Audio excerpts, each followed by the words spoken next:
ఉద్దేశం. ఏమే నా డ్రెస్ రెడీ చేసావా? బెడ్రూమ్ లోనే పెట్టానండి. సరే. అరవకుండా అలర్ చేయకుండా ఆడుకోలేరంట్రా. నాన్న నువ్వు కొనిచ్చిన వాచ్ ఎలా ఉంది? నీ చేతికి చాలా అందంగా ఉందమ్మా. నాన్న చెల్లి చేతికి వాచే వేస్ట్. టైం చూడడమే రాదు. టైం ఎంత అయిందంటే 1 గంట అయిందంటుంది.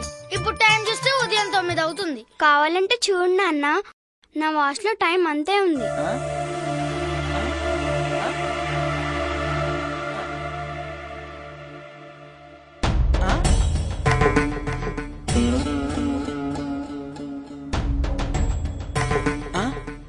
కొత్త వాచి అప్పుడే పాడు చేసేవేంటమ్మా?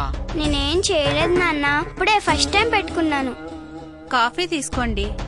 ఏమైంది? కొత్త వాచి పని చేయడం లేదు. నిన్న సాయంత్రమే కదమ్మా మీ నాన్న కొనుక్కొచ్చారు. ఇప్పుడే కదా పెట్టుకున్నావు, అప్పుడే పాడు చేసావా? వాచి నేను పాడు చేయలేదమ్మా.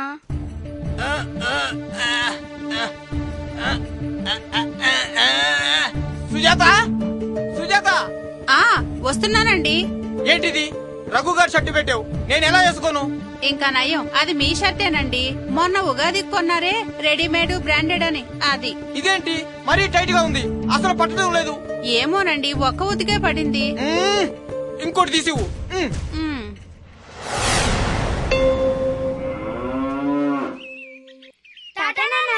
టాటా. నాన్న చెల్లి వాచ్ బాగా చేయించుకోనరా. అలాగే. ఏమండి ఏమండి, కాస్త ఆగండి. అబ్బా ఏమిటి? మీరు బయటికే కదా వెళ్తున్నారు, ఎక్కడి దాకా? మా ఫ్రెండ్ లాయర్ రవీందర్ దగ్గరికి. ఏమండి, అయితే మిక్సీ బాగు చేయించుకురండి, పాడైపోయింది. ఏమైంది? ఇప్పటికి 4 సార్లు బాగు చేయించుకొచ్చాను. ఏ నీ ఇష్టం వచ్చినట్టు వాడేస్తున్నావా? భలే వారండి, మిక్సీ మొహం ఎరగందాల్లా మాట్లాడుతున్నారు. ఇంతకు ముందుండే మిక్సీ 10 సంవత్సరాలు వాడాను, ఒక్క రిపేర్ అయినా వచ్చిందా? ఏదో కొత్త బ్రాండ్ కదా అని కొన్నాను. సరేలే, తీసుకెళ్తాలే. ఏమిటో ఈ ఇంట్లో ఏ ఒక్క వస్తువు సరిగా పనిచేయడం లేదు. ఇటువు.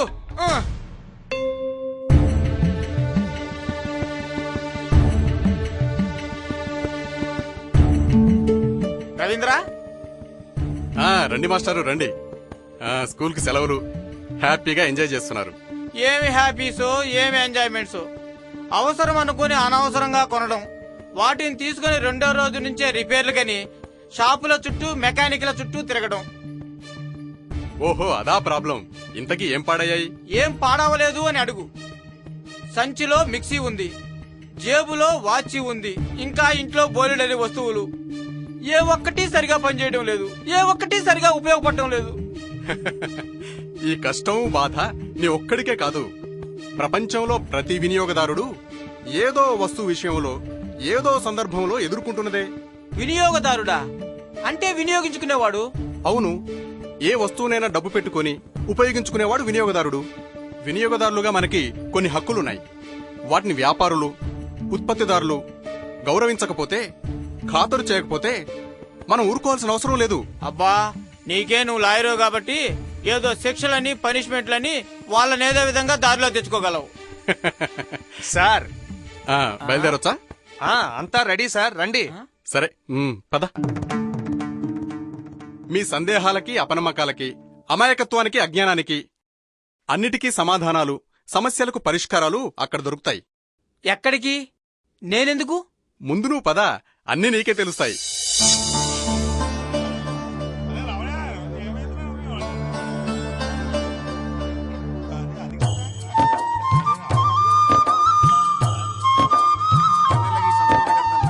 రండి ఆనందరావు గారు, రండి.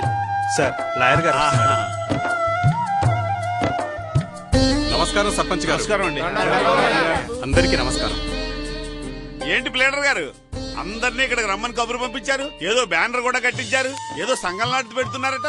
అవునండి, మీరెప్పుడొచ్చారు సర్పంచ్ గారు? టౌన్కి వెళ్ళారన్నారు. ఇంతకు ముందే వచ్చాను, సరాసరి ఇక్కడికే వచ్చాను. ఆ ట్రాక్టర్ సరిగ్గా పనిచేయటం లేదండి. కొని 3 నెలలు కాలేదు, పట్టుమని 6 రోజులు పనిచేయలేదు. అబ్బాబ్బా, తెగ ఏడిపించేస్తుంది అనుకోండి. నేను ఇక్కడికి అందరినీ పిలిపించింది అందుకేనండి. మీరు ఇలా కూర్చోండి. పైసా పైసా కష్టార్జితాన్ని కూడబెట్టి మనందరం వాడుకోవడానికి ఏదో ఒక వస్తువుని వ్యాపారుల దగ్గర కొంటున్నాం. పెట్టుబడిదారుల నుంచి డబ్బు చెల్లించి ఏదో ఒక సేవను పొందుతున్నాం. వినియోగదారులమైన మనం నిర్ణయించిన ధర కోసం వ్యాపారి నిర్ణయించినట్టుగా అన్ని అంశాలు, ఉపయోగాలు పరిగణనలోకి తీసుకుని ఆయా వస్తువులను కొనుగోలు చేయడానికి చెల్లించే ప్రతి పైసాకు తగిన విలువను పొందే హక్కుంది. ప్రభుత్వం దాన్ని మనకు చట్టబద్ధంగా కల్పించింది. ఆ హక్కే వినియోగదారుల పరిరక్షణ చట్టం 1986.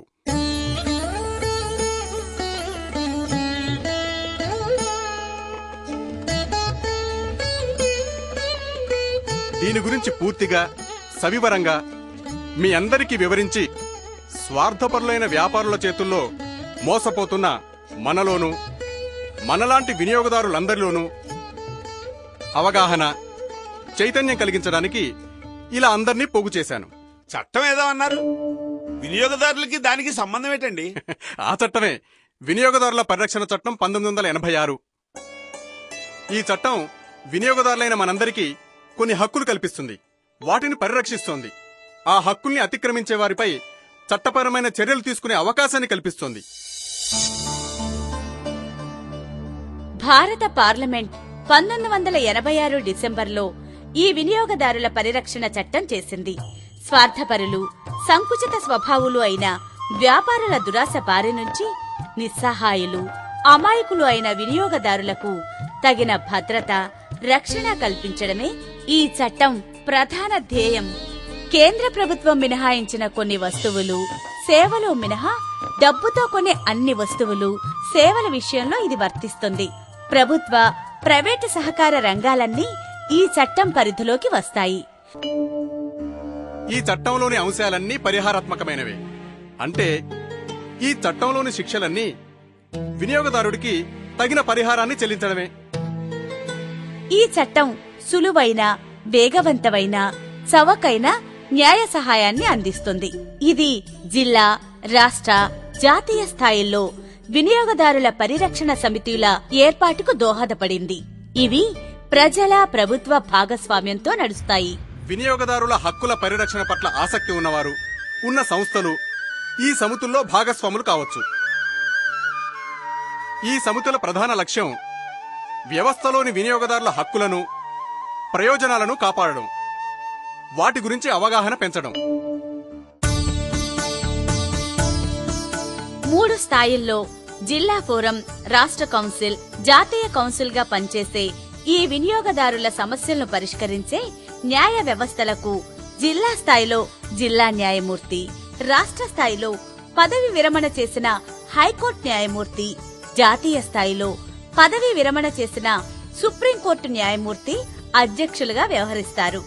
20 లక్షల వరకు ఖరీదైన వినియోగదారుల సమస్యలను జిల్లా ఫోరం, ₹1,00,00,000 వరకు విలువైన వినియోగదారుల సమస్యలను రాష్ట్ర కౌన్సిల్, ₹1,00,00,000 దాటిన వినియోగదారుల సమస్యలను జాతీయ కౌన్సిల్ విచారిస్తాయి.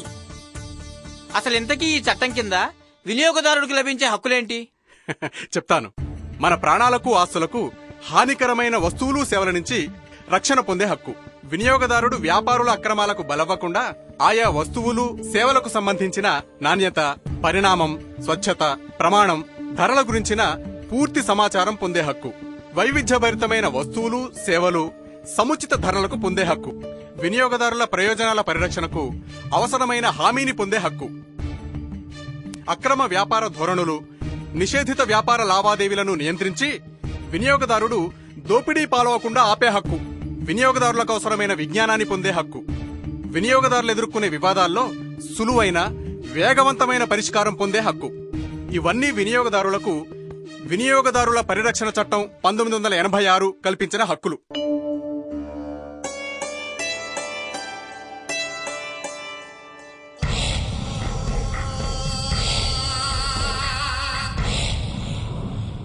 అయ్యా, హాస్పిటల్లో డబ్బులు తీసుకుని సరిగా వైద్యం చెయ్యకపోతే? ఈ చట్టం కింద ఆ ఆసుపత్రి మీద, వైద్యుల మీద వినియోగదారుల ఫోరంలో ఫిర్యాదు చేయొచ్చు. హోటల్లో డబ్బులు తీసుకొని రుచిగా మంచి భోజనం పెట్టకపోతే ఆ హోటల్ పైన, ఆ హోటల్ నడిపే వారిపైన వినియోగదారుల ఫోరంలో ఫిర్యాదు చేయొచ్చు. అది కాదు బాబు. ఇప్పుడు ఎక్కడికో తొందరగా వెళ్లాలని ఎక్స్ప్రెస్ టికెట్ కొనుక్కొని బస్సు ఎక్కామనుకోండి, ఆ బస్సు ప్యాసింజర్ బస్సులాగా టక్కు అని కొట్టుకుంటూ లేటుగా తీసుకెళ్తేనో? నిరభ్యంతరంగా మీరు వినియోగదారుల ఫోరంలో ఫిర్యాదు చేసి మీరు పొందిన నష్టానికి, అనుభవించిన బాధకి తగిన నష్టపరిహారాన్ని పొందొచ్చు. ఈ ఫిర్యాదు ఎలా చేయాలి బాబు? వినియోగదారుల పరిరక్షణ చట్టం 1986 ప్రకారం ఒక వినియోగదారుడిగా మీరు కొన్న వస్తువు లేదా పొందిన సేవ మీరు చెల్లించిన ధరకు అనుకూలంగా లేకపోయినా, లోపాలున్నా, మీకు ఆ వస్తువు లేదా సేవనందించడంలో వ్యాపారి అక్రమాలకు పాల్పడినా, మీకిచ్చిన వస్తువు లేదా సేవకు నిర్దేశిత ధర కంటే ఎక్కువ మొత్తం వసూలు చేసినా, మీరు పొందిన వస్తువులు లేదా సేవలు ప్రమాదకరమైన లేదా ప్రాణాంతకమైన ఆ విషయాన్ని ఒక కాగితం మీద ఫిర్యాదుగా రాసి జిల్లా ఫోరంకు పంపించొచ్చు. మీరు మీ ఫిర్యాదును వ్యక్తిగతంగా తీసుకెళ్లి ఇవ్వచ్చు లేదా పోస్టులో పంపించొచ్చు. మీ ఫిర్యాదుకు సంబంధించి 4 కాపీలను ఫోరంలో ఇవ్వాలి. వాటి మీద మీరు గాని, మీ తరపున ఫిర్యాదు చేసేవారు గాని తప్పకుండా సంతకం చేయాలి. వాటిలో ఒక కాపీని ఎవరి మీదైతే మీరు ఫిర్యాదు చేశారో వారికి ఫోరం పంపిస్తుంది. అంటే ఫిర్యాదు మనమే చేయాలండి, లేకపోతే లాయర్ గారి ద్వారా చేయాలా? ఏదైనా వస్తువు లేదా సేవకు సంబంధించి మీకు కలిగిన నష్టం లేదా అసౌకర్యానికి సంబంధించిన ఫిర్యాదును మీరు స్వయంగానైనా చేయొచ్చు. ఏదైనా గుర్తింపు పొందిన వినియోగదారుల సంఘమైనా ఫిర్యాదు చేయొచ్చు. మీకందులో సభ్యత్వం ఉన్నా లేకపోయినా పర్వాలేదు. ఒకే రకమైన కష్టనష్టాన్ని ఎదుర్కొన్న వినియోగదారులందరూ జిల్లా ఫోరం అనుమతితో సామూహికంగా లేదా అందరి తరఫున ఒక్కరు ఫిర్యాదు దాఖలు చేయొచ్చు. అయితే రవి, నా మిక్సీ గురించి, నా వాచ్ గురించి, ఇంకా నా రెడీమేడ్ షర్ట్ గురించి కూడా జిల్లా ఫోరంలో ఫిర్యాదు చేయొచ్చంటావా? ఓ లక్షణంగా. అయితే ఆ ఫిర్యాదు ఎలా రాయాలి? మీరు జిల్లా వినియోగదారుల ఫోరంలో చేయాలనుకునే ఫిర్యాదు ఎలా ఉండాలంటే, మొదట ఫిర్యాదు చేసేవారి పేరు, చిరునామా ఉండాలి. తరువాత ఎవరి మీదైతే మీరు ఫిర్యాదు చేస్తున్నారో వారి పేర్లు, చిరునామాలు ఉండాలి. మీరెందుకు ఫిర్యాదు చేయాలనుకుంటున్నారో రాయాలి. మీరు ఎదుర్కొన్న కష్టం, నష్టం, లోపం, నిర్లక్ష్యం వంటి వాటిని గురించి రాయండి. తరువాత ఆ సమస్య పరిష్కారానికి మీరు చేసిన ప్రయత్నాల గురించి రాయండి. మీ ఫిర్యాదును బలపరిచే ఆధారాలుగా అవసరమైన సాక్ష్యాలను జతచేయండి. అధికార పరిధిని పేర్కొనండి. పరిమితులు తెలియచేయండి. మీరు కోరుకుంటున్న నష్టపరిహారాన్ని రాయండి. చివరగా స్థలం, తారీఖు రాసి సంతకం చేయండి. ఈ విధంగా మీ ఫిర్యాదు సమగ్రంగా అందితే తదనుగుణమైన చర్యలు తక్షణమే ప్రారంభమవుతాయి. మరి కోర్టు ఫీజులని అదని ఇదని తడిసి మోపుడవ్వండి. లేదమ్మా, ఈ వినియోగదారుల ఫోరంలో ఉన్న వెసులుబాటే అది. తక్కువ ఖర్చుతో సత్వర న్యాయం జరుగుతుంది. మొత్తం ఖరీదు ₹1,00,000 వరకు ఫీజు ₹100. ₹1,00,000 నుంచి 5 లక్షల వరకు ఫీజు ₹200. 5 లక్షల నుంచి 10 లక్షల వరకు ఫీజు ₹400. 10 లక్షల పైన ఎంతైనా ఫీజు ₹500. చాలా బాగా చెప్పారు లాయర్ గారు. కానీ ఈ వ్యవహారాలన్నీ అంత తేలిగ్గా తేల్తాయంటారా? అలాంటి అనుమానాలు ఏమీ అక్కర్లేదు సర్పంచ్ గారు. మీరు చేసిన ఫిర్యాదును స్వీకరించాలా వద్దా అనే విషయాన్ని తేల్చుకోవడానికి జిల్లా ఫోరంకి 21 రోజుల గడువు ఉంటుంది. 21 రోజుల్లోపే ఫోరం నిర్ణయం తీసుకోవాలి.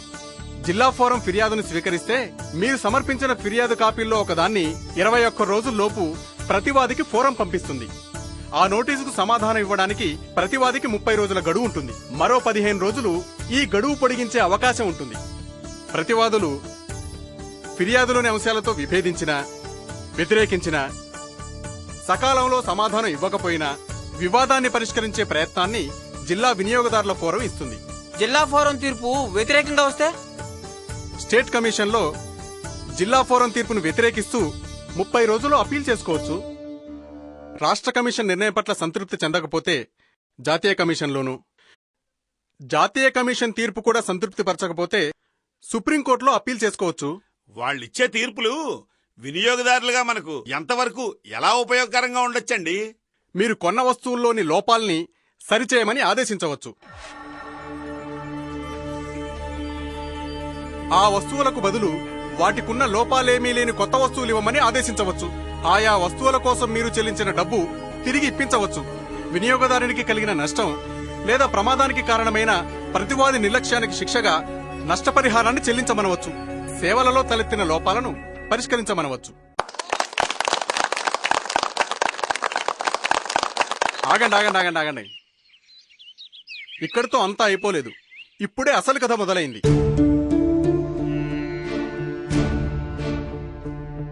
మనమందరము వినియోగదారులమే. ఎవరికి వారు విడివిడిగా ఎవరి సాధక బాధకాలు వారు పడే కంటే మనమందరం కలిసికట్టుగా ఒక జట్టు కడితే వినియోగదారులుగా మనకెదురయ్యే కష్టనష్టాలు, సమస్యలను తేలిగ్గా, తొందరగా, చవకగా అధిగమించొచ్చు. అందుకే మన ఊళ్ళో వినియోగదారుల పరిరక్షణ సమితిని ఏర్పాటు చేసుకుంటున్నాం.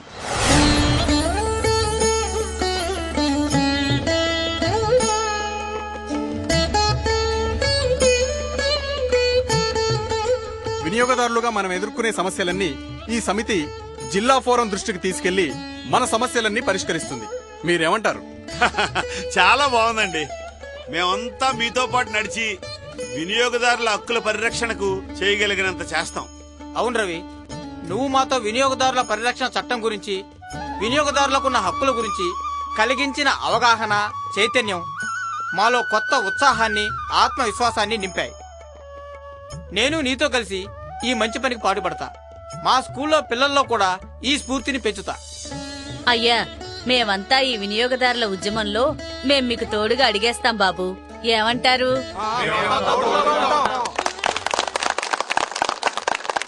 ఓకే, సంతోషం అమ్మా. బాగుందండి.